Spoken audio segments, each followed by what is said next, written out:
Bro, seroprevalence Amerika itu sudah di atas 49%. Gila banget nih negara. Informasi ini datang dari seorang sahabat yang 10 tahun terakhir mengajar di sebuah kampus ekonomi di sisi timur Amerika. Dialah yang mengajari Bosman tentang MMT, Modern Monetary Theory. Beliau juga sahabat dari Stephanie Kelton, pejuang konsep ekonomi modern MMT ini, di mana konsep MMT ini dipakai Amerika. Namun yang diajarkan di kampus beda dengan yang Amerika pakai. MMT juga dipakai di Tiongkok, Jepang, Jerman, Inggris, dan saat ini Turki serta Argentina mengadopsinya.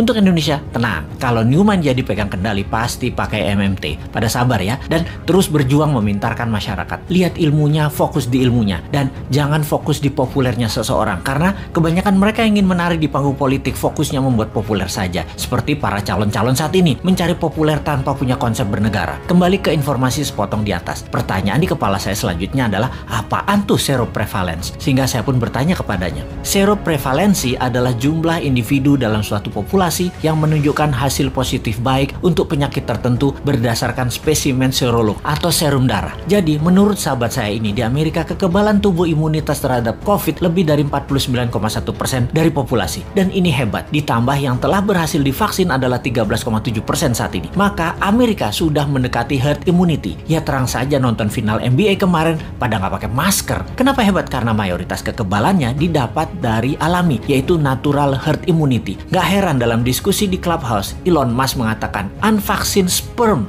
50 years from now are more precious than gold. Yang dalam arti sederhananya adalah sperma manusia yang tidak divaksin lebih tinggi nilainya dibanding harga emas 50 tahun lagi. Oke, wis jangan dipercaya omongan Elon Musk. Itu hanya omongan manusia oportunis. Sing bener pejabat saat ini, maha bener. Kita harus dukung terus demi utuhnya NKRI sampai masanya Newman tiba. Sing sabar ya. Kalau pandemi corona adalah bencana alam natural disaster, maka sesungguhnya kesembuhan alami adalah herd immunity natural juga untuk mengalahkannya. Sungguh, strategi yang terbaik adalah dari alam oleh alam. Kalau COVID adalah man-made disaster. Ada dua strateginya. Nego dengan yang mengendalikan dan ikuti maunya mereka. Atau tantang mereka. Tantang perang puputan. Tantang perang sampai mati. Pakai vaksin sendiri. Pakai imunoterapi. Pokoknya jangan pakai vaksin asing aja. Wani ora. Kalau nggak berani ya seperti saat ini. Ikuti aja protokol globalis. Dilanjut oleh teman saya tadi. Jadi kalau Amerika pakai vaksin mengatasi herd imunitas secara mayoritas itu hoax. Itu hoax. Bener. Pakai vaksin. Tapi hanya minor. Hanya palingan 20-30%an saja, yang 30%an nanti yang alami. Amerika pakai natural imunitas terbanyaknya. Lalu saya bertanya, kalau Tiongkok menangani COVID pakai vaksin ya? Dijawab olehnya, belum tentu. Tiongkok itu rezim komunis. Gak ada transparansi dan akuntabilitas bagi siapapun dari luar negeri bisa mengakses kebenaran informasi yang Tiongkok berikan. Siapa yang bisa memverifikasi berita kalau society dibungkam di sana? Banyak ahli-ahli luar Tiongkok mau fact finding masuk ke Tiongkok, nggak bisa, ditolak Beijing. Sebaiknya kita tidak consider data Tiongkok sebagai data utama. Semua data dari Tiongkok itu dari pusat partai komunis. Semuanya dialterate, diubah sesuai untuk kepentingan propaganda yang menguntungkan Tiongkok. Bisa saja ternyata Tiongkok juga pakai natural herd immunity, namun dipropagandakannya pakai vaksin. Taunya Tiongkok menyehatkan warganya dengan multivitamin dan mineral, sementara vaksin diekspor keluar sebagai dagangan internasional. Jadi Tiongkok kayak Amerika juga. Jangan-jangan 60%-nya pakai natural herd imunitas, sisanya vaksin. Siapa yang tahu? Banyak negara tergocek globalis cabal agar pakai vaksin mayoritasnya. Yang natural imunitasnya dibatasi. Memang tidak deadly atau mematikan menggunakan vaksin itu. Vaksin faktanya memang mengurangi fatality kematian. Tetapi sisi lain, ya kita jadi korban ekonomi. Jadi miskin. Kita jadi buyer beliin vaksin terus. Ya semoga salah lagi nih data dari Tiongkok dan globalis kali ini. Tapi data seroprevalence yang dari Amerika mah bener.